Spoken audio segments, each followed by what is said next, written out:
Welcome back, and here we are. 11 games in the books. Uh, we'll see how the playoffs turn out. Honestly, uh, we as we get closer and closer, it's 7 weeks from Saturday is the end of the season, and man, there are so many swings going on right now. Swings in every division and in every race. Tonight teams that look like they were maybe they'd peak too early, not necessarily, and teams that look great, all of a sudden, you have some question marks about. So let's go ahead and start things off with Columbus in against Buffalo. And this is one of those ones that question marks are going to be there. Now, in defense of whatever, might be said, Kivlenix did play tonight. So that's going to be something that Columbus fans point to. And they say, no, we didn't have Elvis Merzlikins in tonight. So that being said, Buffalo flat out played a very solid game. There was a pregame thanks to Tom Golisano, who sold the team to the Pagulas because he saved the team.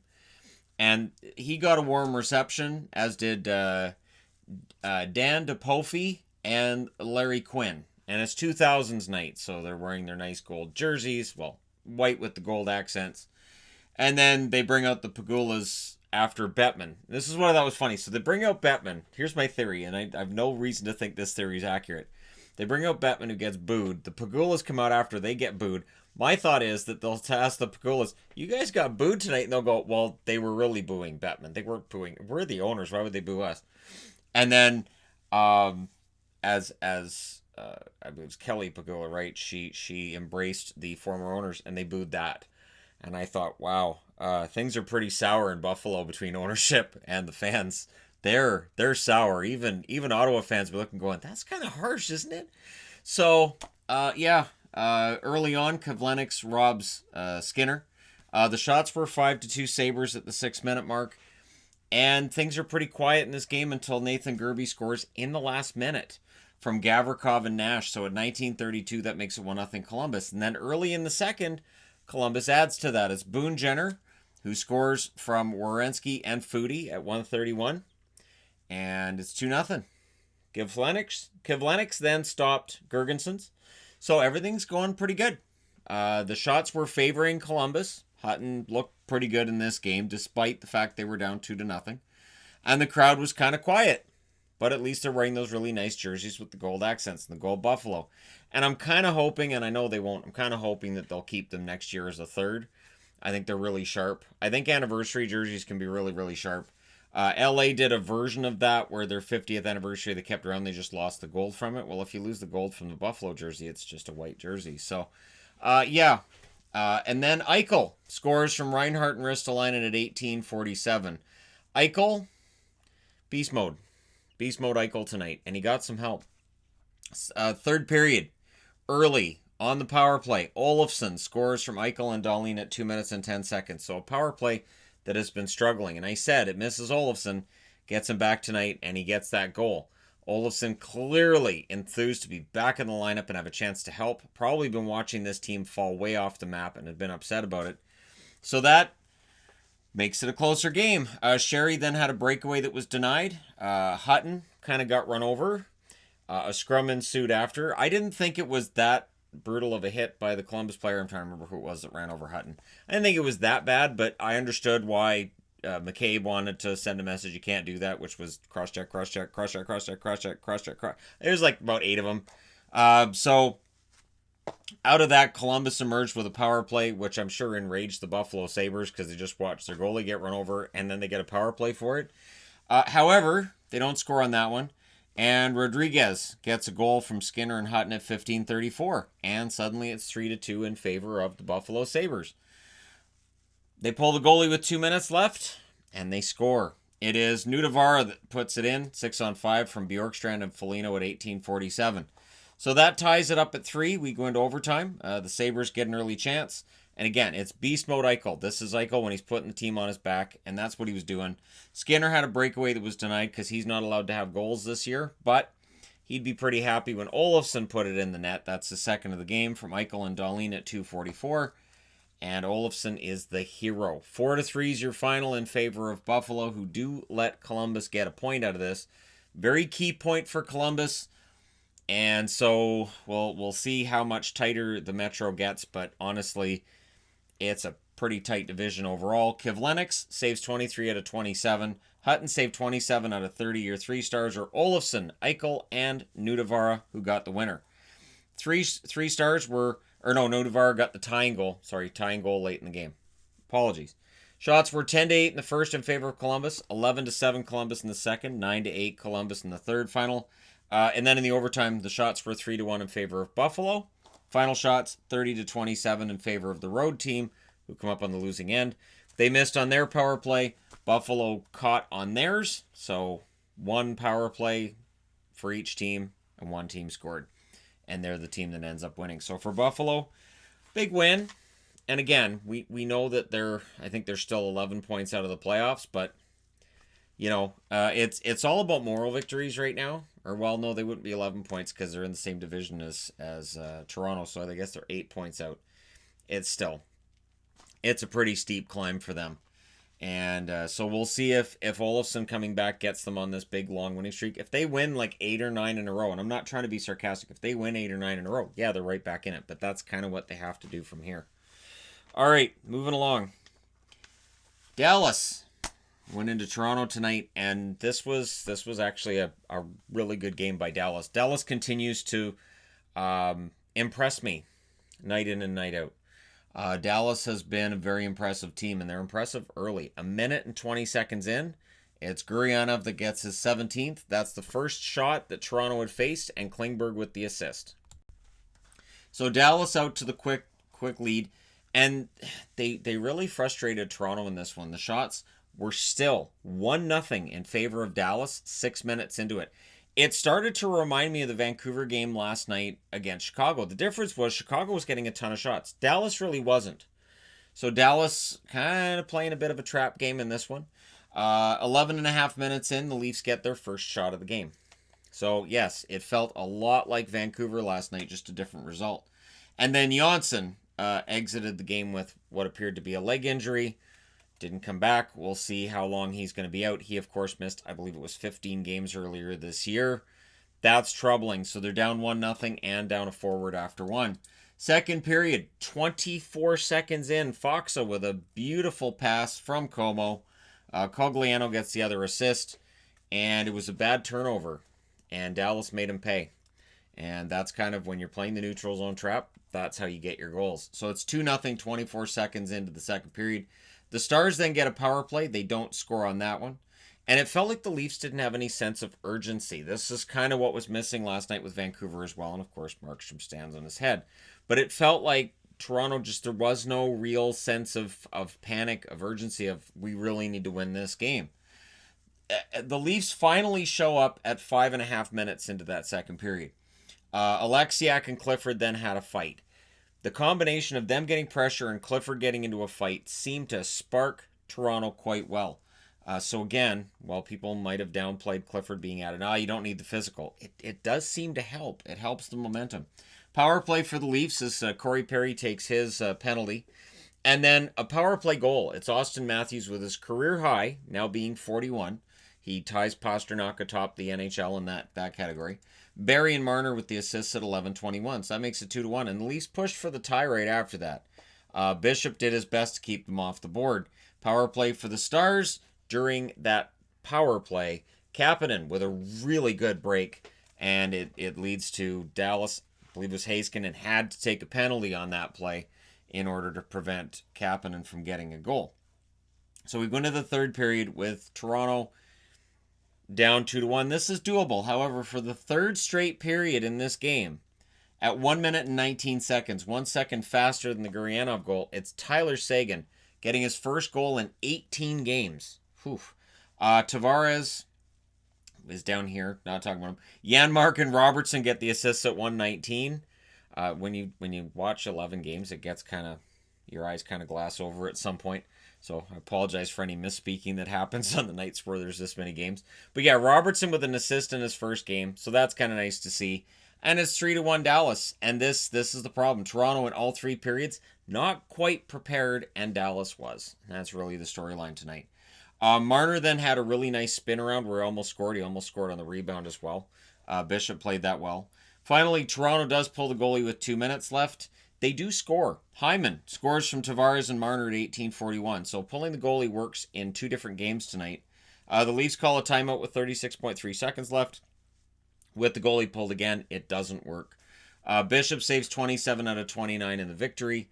Anderson saves 16 out of 19 shots in the loss. 3 stars are Faksa, Sagan, and Matthews. Shots were 6-3 in the first in favor of Dallas. 14-10 Toronto in the second, and then in the third, they took control. 14-3, but one of those 3 shots was the goal by Sagan that went in early in the period. So final shots are 31-19 in favor of Toronto, who played well, just they were against a team that seemed to be playing some sort of a neutral zone trap tonight. Power plays 1 for 4 for the Dallas Stars, 1 for 2 for Toronto. So we'll see if this one costs Toronto. It didn't cost them tonight, though. Not with the team they're fighting for that third spot with directly. Next up, though, we'll talk about the Oilers, who went into Tampa, and with Tampa missing 2 of its biggest stars in Stamkos and Kucherov, they shut her down tonight. This is a team that can prevent goals against, and I think Tampa's playing different than last year. It feels different. And whether it is or it isn't, it definitely feels different. And this is their, I believe, 10th straight win at home, which ties a team record. This is a pretty solid team. And, I really think this year they will change the narrative from last year. Last year's embarrassment in the first round, I think the determination to overcome that is there. The shots were 7-1 for Tampa 5 minutes in. Yeah, Tampa was really fast off out of the gate here. There was an empty net miss in there by Johnson. Tyler Johnson just puts it high. 9 times out of 10, he's going to bury that. Smith was really standing on his head in that first period, especially early to keep it scoreless. The shots evened up a lot in that second half. So we come out of the first period scoreless, and Edmonton has to feel pretty good about that. Second period, the Oilers get a power play early. Yamamoto might have got a goal, but Svechnikov stole it from him. So it's one of those things where Yamamoto was close tonight. Another good game for him, but Maroon would score from Gauntz and Shen at 4:39. That's Cameron Gauntz, and he is a decent enough utility guy to call up once in a while, and he gets on the board tonight with an assist, so that's nice to see. But less than 5 minutes later, Caleb Jones gets his third. Nugent Hopkins and Draisaitl with the assists at 9:36. Draisaitl hits 90 points with that assist tonight. So Draisaitl well on his way to 110, 115 points maybe. And definitely, I don't see any way that McDavid is going to catch him for the scoring title. Power play for the Oilers. During said power play, Yanni Gourde scores a shorthanded goal from Paquette at 13:01. And that really was a major one right there, because Tampa was doing a good job of keeping the Oilers mostly to the outside. And when the Oilers got in close, Vasilevsky was there. Last minute chances for Tampa don't go in, as Smith played very, very well. Third period, evenly played first half of that period. It was another game of very low goals against for Tampa Bay, which is kind of their MO now. They pull the goalie with 2 minutes and 5 seconds left. They don't score. The Oilers don't. Tampa Bay does. They get the empty netter. It's Paquette from point and Killorn at 19:04. That makes it 3-1 in favor of the Tampa Bay Lightning. Smith saves 34 out of 36 in the loss. Vasilevsky saves 29 out of 30. This is 20 straight starts for Vasilevsky where the team's recorded at least a point. Yeah, it's ridiculous. It's a ridiculous record. 3 stars are Gourde, Vasilevsky, and Smith. Mike Smith, excellent game for him. Power plays 0 for 2 for Edmonton. Tampa didn't have a power play. They didn't need a power play. Shots were 14-10 Tampa in the first, 13-7 Tampa in the second. The Oilers outshot them in the third, 13-10. Final shots 37-30 in favor of Tampa. And for the Oilers, it's better luck next time as they go in, and they played a pretty good game. I'm not saying that I'm marking them down and saying, oh, no, they're done. Tampa's just fantastic right now. They are the best team in the NHL right now. Absolutely. Which might make their fans a little bit nervous. Next up, Philly. Philly wasn't nervous. They went into Florida tonight, and if you're a Florida fan, this is a troubling trend. Now, I'm going to reference back to something that was happening early in the season. Early in the season, Florida would get down, and then they kind of knew they could come back. They kind of knew they could come back and make a game of it and maybe come back and win.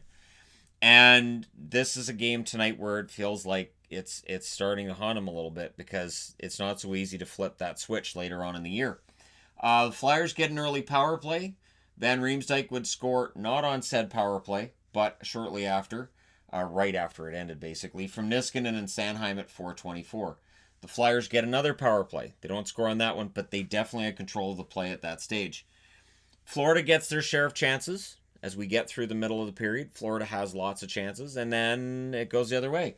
Pitlick scores from Van Riemsdyk and Niskanen at 17:37, and then Philly makes it 3-0 less than a minute later as Obe Kubel, who's making an argument he should stay in the NHL, gets a goal from Raffl and Braun. So, yeah, 3 goals on 9 shots at that stage for the Philadelphia Flyers. So we go into the second period, and Montembeault is in, Bobrovsky is out. And if you're not worried about Bobrovsky and you're a Florida fan, why aren't you worried about Bobrovsky? I would be worried about Bobrovsky right now. I'm not even trying to be sarcastic. I honestly would be. Hayes was denied by Montembeault early on. The Flyers were leading in the shots category 9-5 at the half. But again, Montembeault played very well in relief until, with a minute and 2 seconds left in the second period, Lawton scores from Van Riemsdyk. And at 18:58, it's 4-0 in favor of Philadelphia. So we go into the third period and I thought, this one's done. But it is Florida. Huberdeau scores from Weegar and Ekblad at 33 seconds. Scoring in the first minute is key because now it's a 3-goal lead, and you're thinking, maybe. Barkov then scores from Yandel and Stralman at 4:56. And in 11.5 minutes into this period, the shots are 7-2 for the Panthers. So the Panthers push back as much as they can. They did whatever they could. However, Philadelphia really shut it down from there. And when Couturier scores from Giroux at 14:52, that's where all dreams of a comeback die. There's no way they're allowing 3 goals. That being said, they're not done scoring. They get a power play late, and they score on it. Haig with a power play goal from Raffl and Braun at 19:32. And that makes it 6-2 in favor of the Philadelphia Flyers. That's your final score. Hart saves 26 out of 28 in the victory. Bobrovsky saves 6 out of 9 before Montembeault comes in. Montembeault saves 16 out of 19. Your 3 stars are Van Riemsdyk, Niskanen, and Couturier. Shots 11-9 in the first in favor of Florida, 14-8 in the second in favor of Philadelphia, and 9-5 Florida in the third. Final shots were 28 each. Philadelphia goes 1 for 3 on the power play. Florida goes 0 for 1. And for Florida, tonight's a relatively rough night, but you got to put it behind you. And for Philadelphia, once again, they destroy the opposition, and their road record's getting a lot better. So Philadelphia, one of those things that I was concerned with, say, 3 weeks ago, not concerned as much. And the power rankings board I'm looking at right now is reflective of that. Philadelphia's playing very well. I wouldn't want to play them in the playoffs right now, and they do look like a playoff team. That being said, I need to change boards. I have to admit I got kind of worried about this one. Because early on it looked like maybe New Jersey wasn't going to win this, and I thought, I wore their jersey for a preview. I almost never do that. I would hate to see them lose at home against Detroit and have New Jersey fans come into the review and going, I knew it. You wore it, you jinxed us.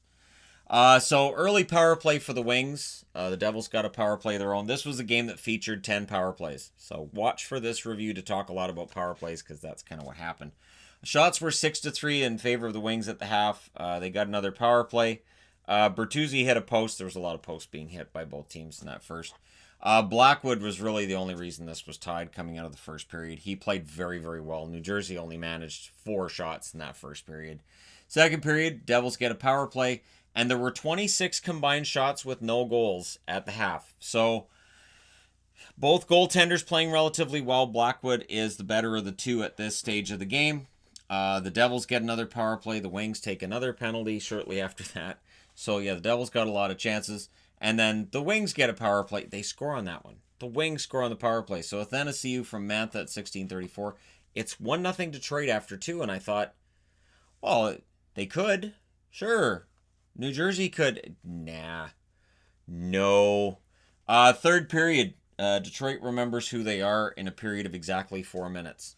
At 5 minutes and 10 seconds, it's Green from Zacha and Severson. At 6:54, it's Simmons from Wood and Zacha.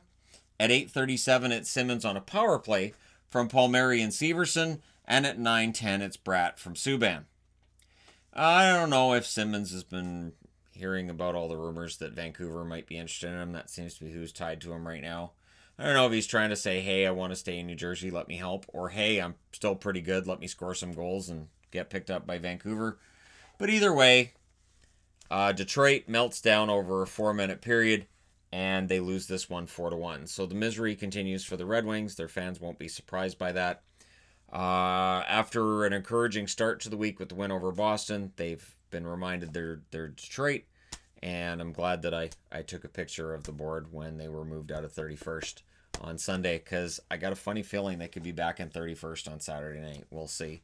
Bernier, 22 saves on 26 shots for him. Blackwood, 25 saves on 26 shots in the victory. See, that's what I try to tell people about the power rankings.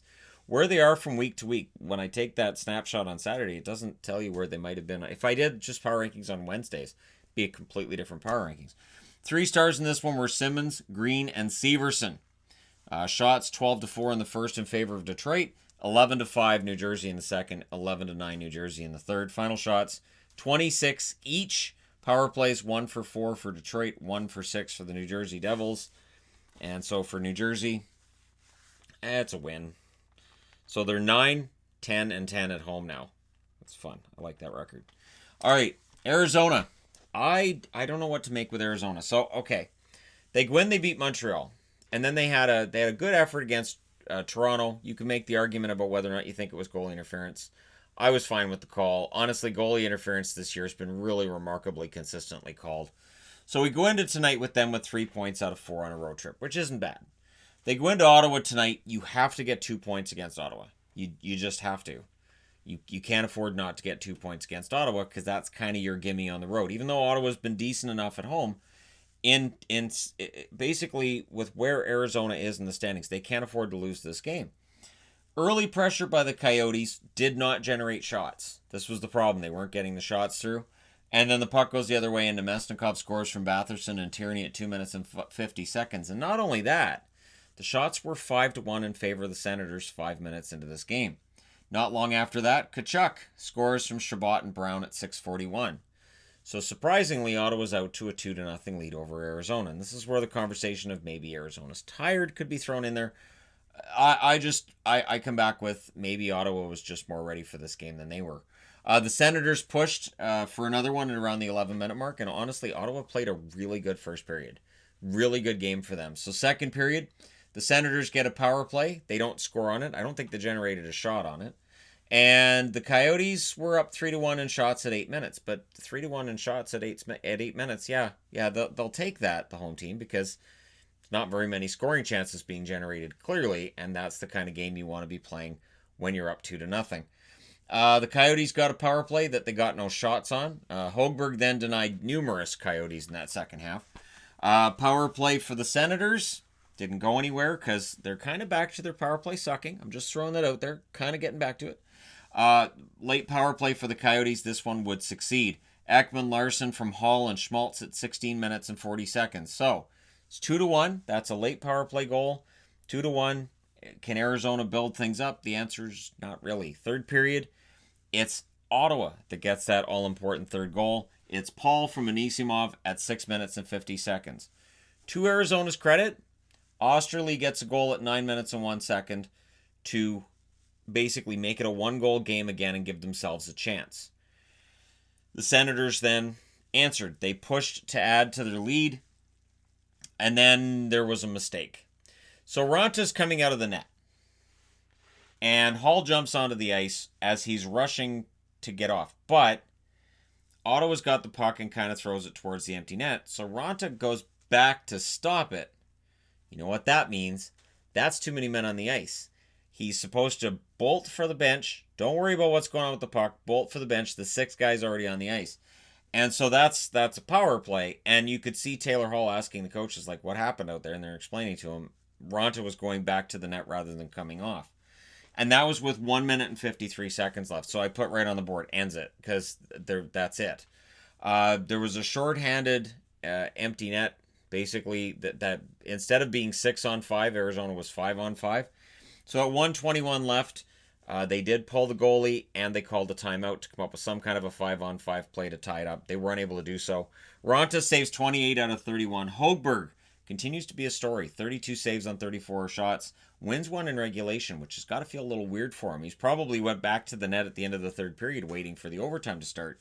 Hogberg's your first star, Tkachuk's second star, and Ekman Larsson's third star in this one, as Ottawa pulls off the spoiler tonight.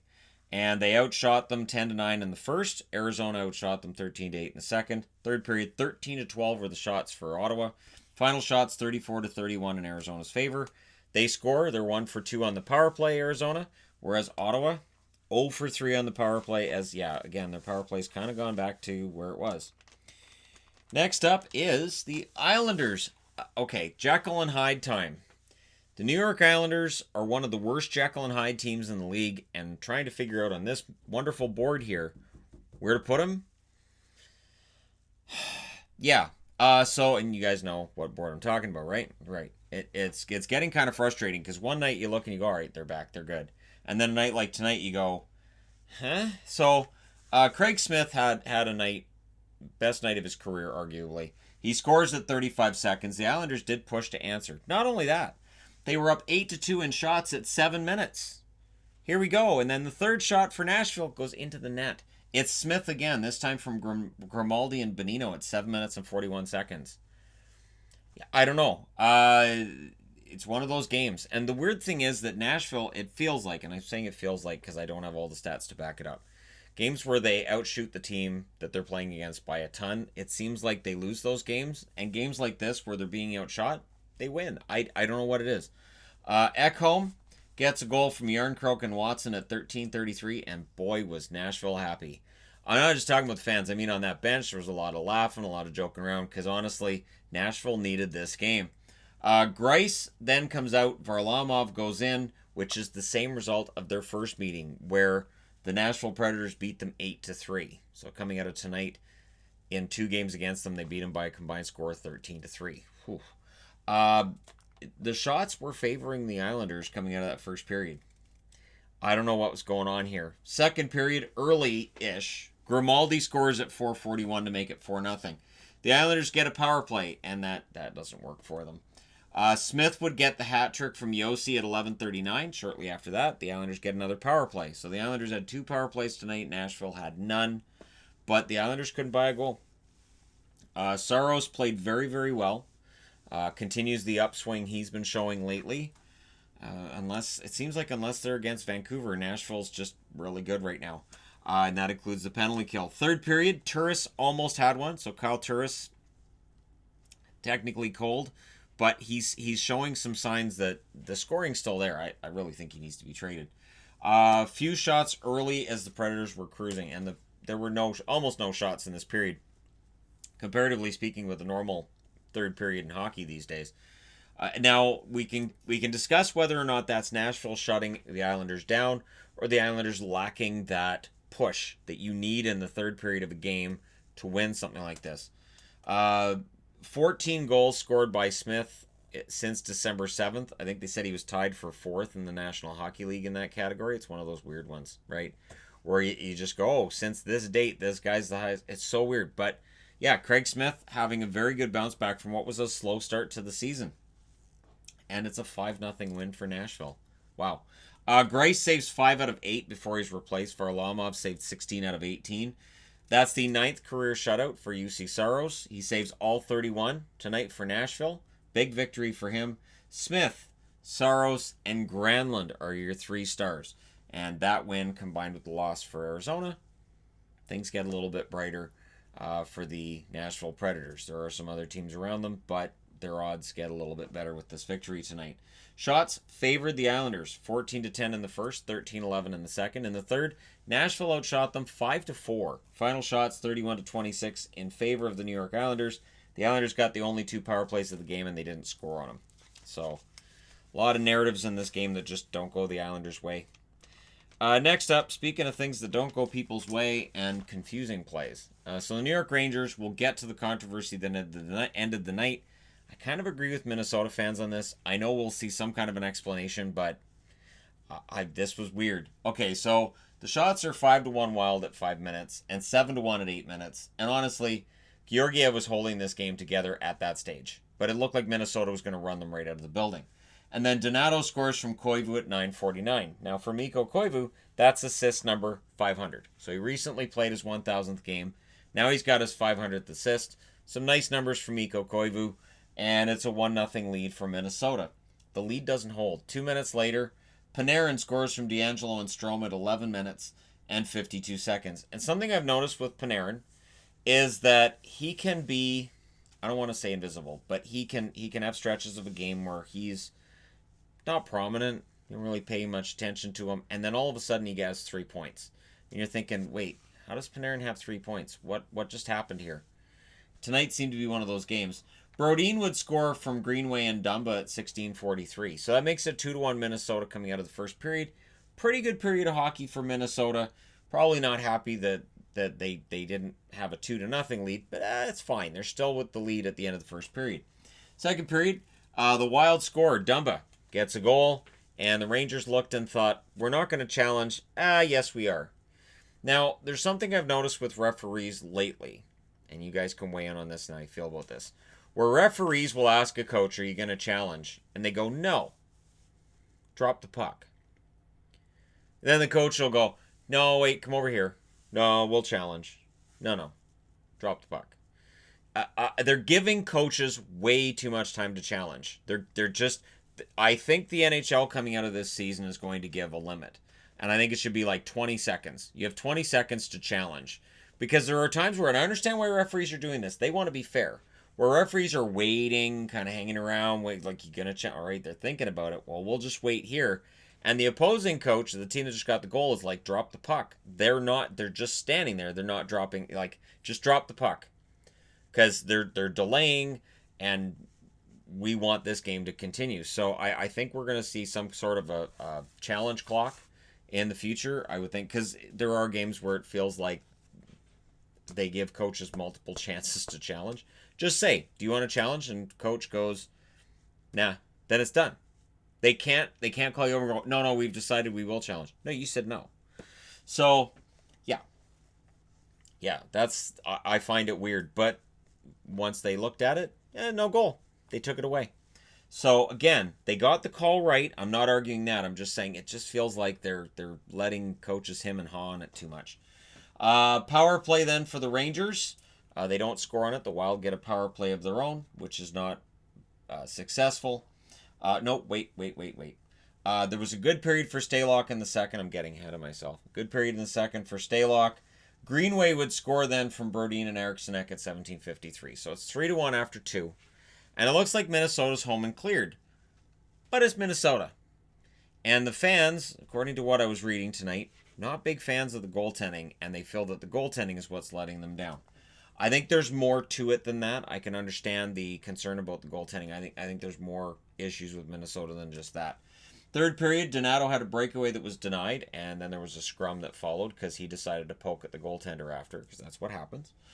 Shots were 5-2 Rangers at the 6-minute mark.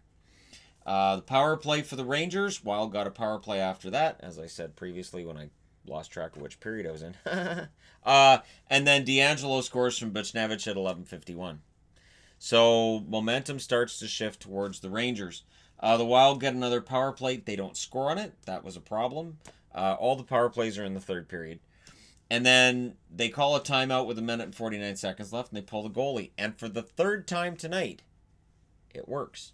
Zibanejad gets a goal from Panarin and Fox at 18:54, and that really took the wind out of the crowd's sails. Like that was rough, because you go from 3-1 up halfway through the third to it's a 3-3 tie. So we go into overtime.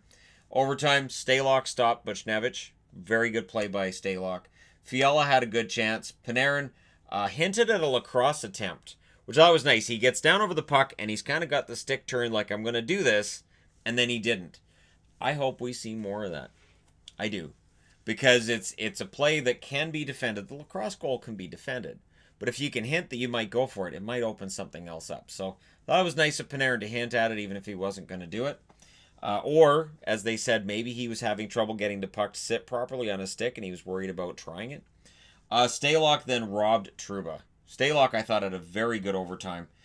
Fiala was denied late by Georgiev, and we go to a shootout. In the shootout, Zibanejad scores. Legit goal. Yep, absolutely. Panarin scores.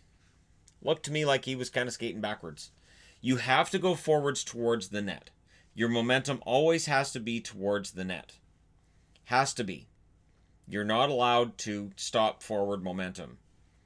And it felt like he did. And so they reviewed it and they said, nah, it's a goal.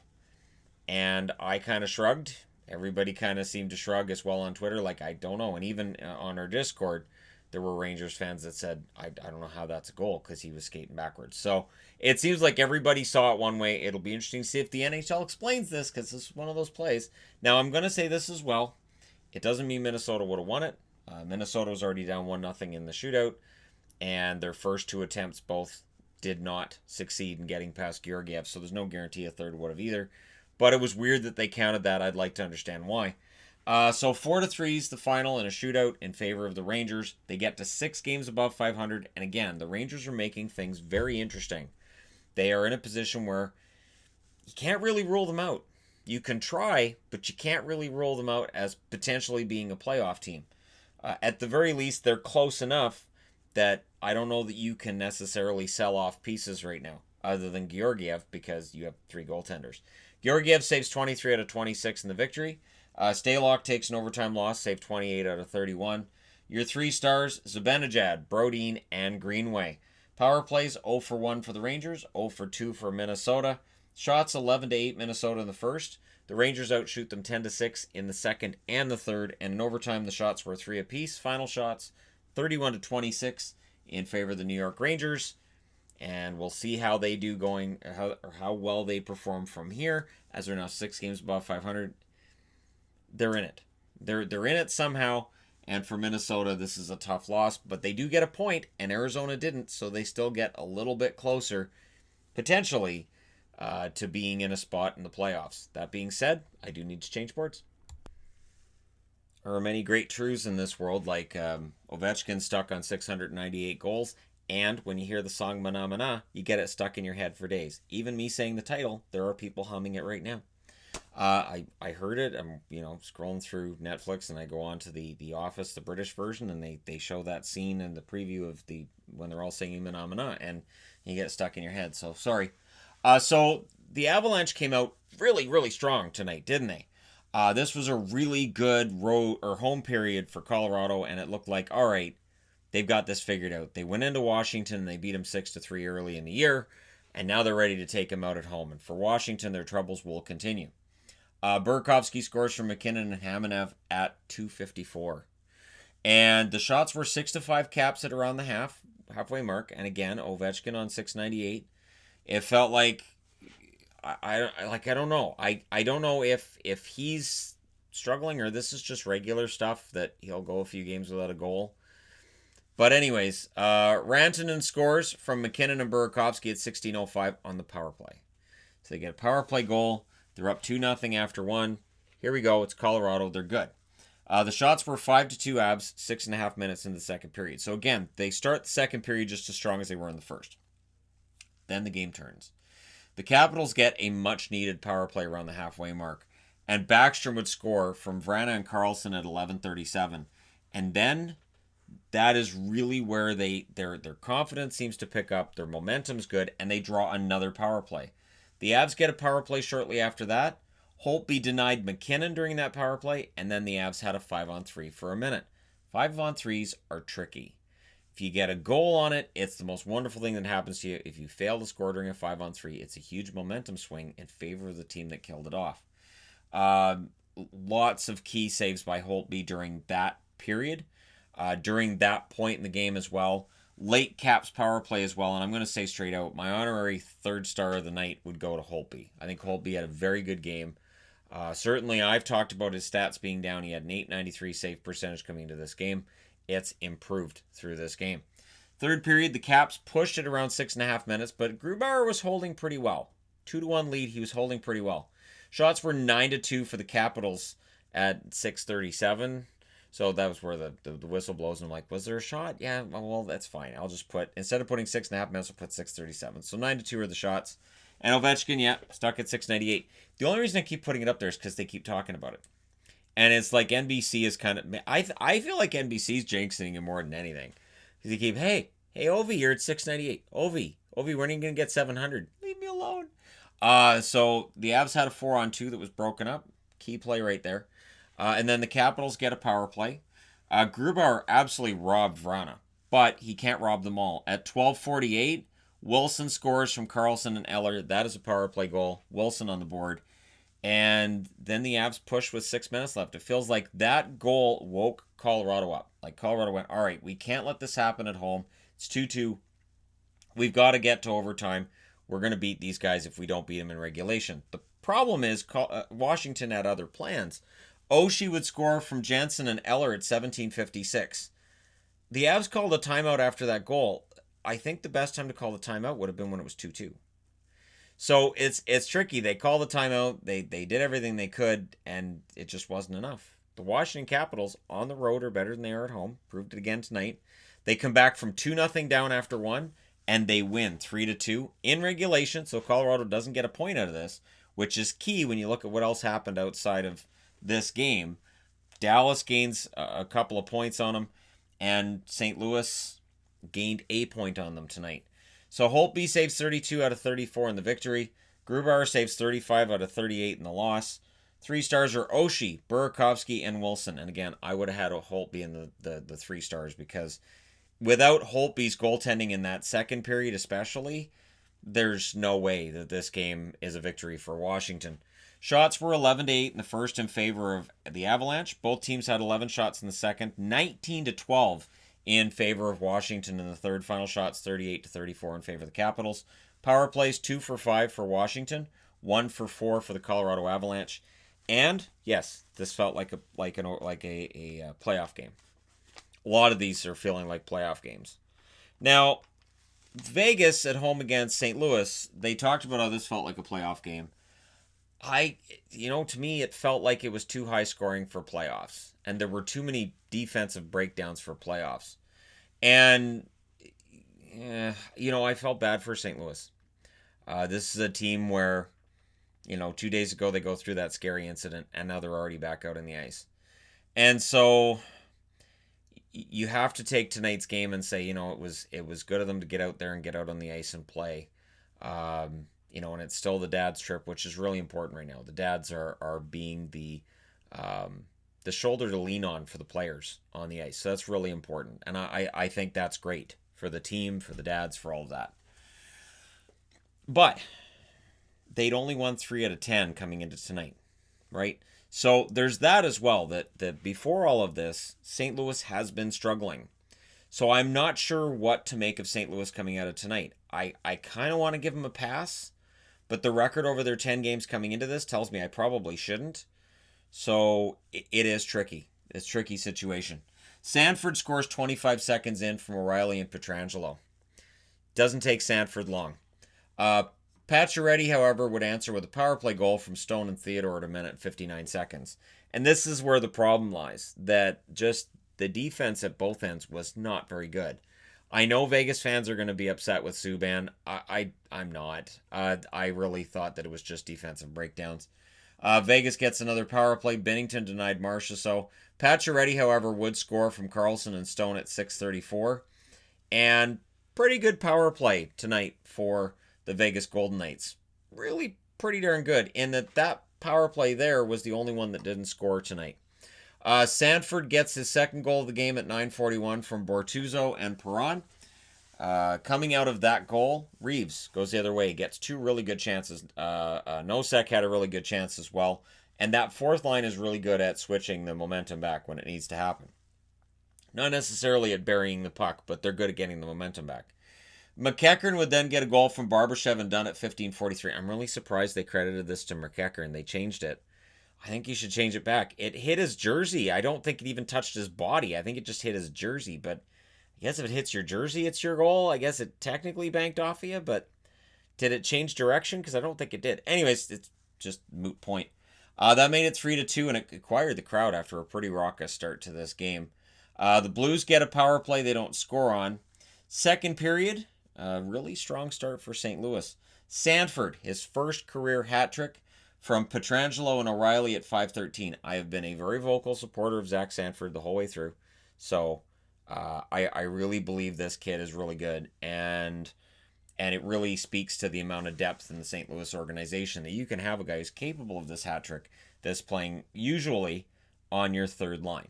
Usually. Sometimes fourth line, sometimes he's been a healthy scratch. So that's pretty strong right there with their depth. Binnington, at that point, it looked like he was settling down. Like Binnington was getting it. Theodore was denied by Binnington, but they would get a power play. On said power play, Marchessault scores from Stone and Theodore at 18:58. So the score is 4-3 in favor of St. Louis. But Vegas is putting up a ton of shots. And this is where you can get into turnovers for St. Louis and just overall defensive issues for St. Louis. Clearly not having Bouwmeester out there, who is a defensive defenseman, will have an impact on this team. And it's a matter of just how much. And again, when they'd won 3 out of 10 coming into this, they were already having some trouble. Vegas gets a power play early, and they score. It's Schmidt from Carlson and Tuck. That ties it at 6:33. So that's 3 power play goals. 3 for Vegas at that stage of the night. The Blues get a power play. Subban denied Bozak. Just fantastic chance for Bozak, and Subban shut him down. But Sanford would score just after power play had ended from Parayko and Dunn at 11:45. That's 4. Count them, 4 goals for Zach Sanford tonight. 4. He went from 8 to 12. So if he's in your hockey pool, you probably weren't doing very well until tonight, and you won tonight. So there you go. Tuck would tie it up from Merrill and Stevenson at 15:20. St. Louis couldn't maintain any kind of momentum tonight. And really, in all honesty, when you look at the shots, I don't know how much momentum they actually had. They got some really good chances. There were some breakdowns. And the momentum after that Tuck goal was definitely in Vegas' favor. So we go into overtime. Binnington stopped Marchessault, but Vegas gets a power play and calls a timeout before running that power play.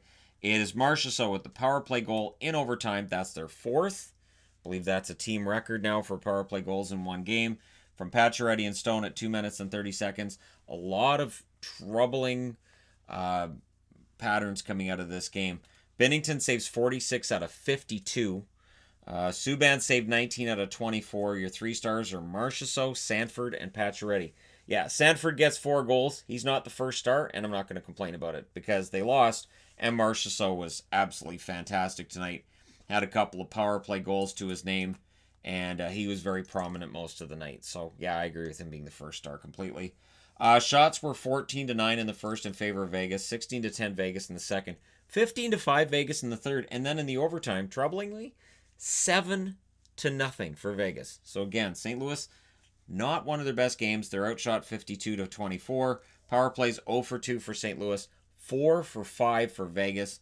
That is your difference tonight. The one team's power play was fantastic, and the other one only had the 2 opportunities, scored whatever they got, 5-on-5.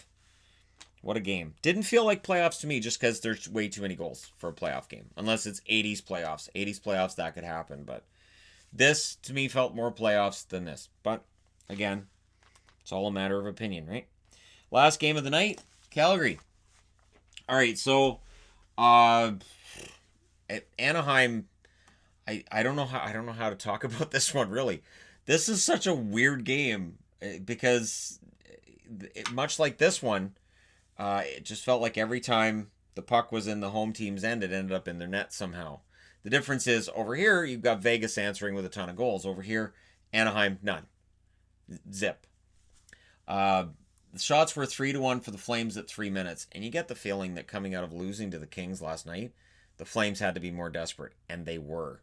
Power play for the Flames. They don't score on it, but coming out of it, Lindholm scores from Stone and Brody at 8 minutes and 15 seconds. The Ducks get a power play. As you can see from the score at the top, they don't score on it. And then Backlund gets a goal from Mangiapane and Tkachuk at 12 minutes and 10 seconds. Oh, but they're not done in the first. Shillington scores from Anderson at 13:39. The Ducks get another power play. Nope. Talbot denied Raquel on a wraparound attempt. Jankowski in the last minute of the period scores from Brody and Mangiapane. So Mangiapane with a couple of helpers in this one. 19 minutes and 5 seconds, and this game is over.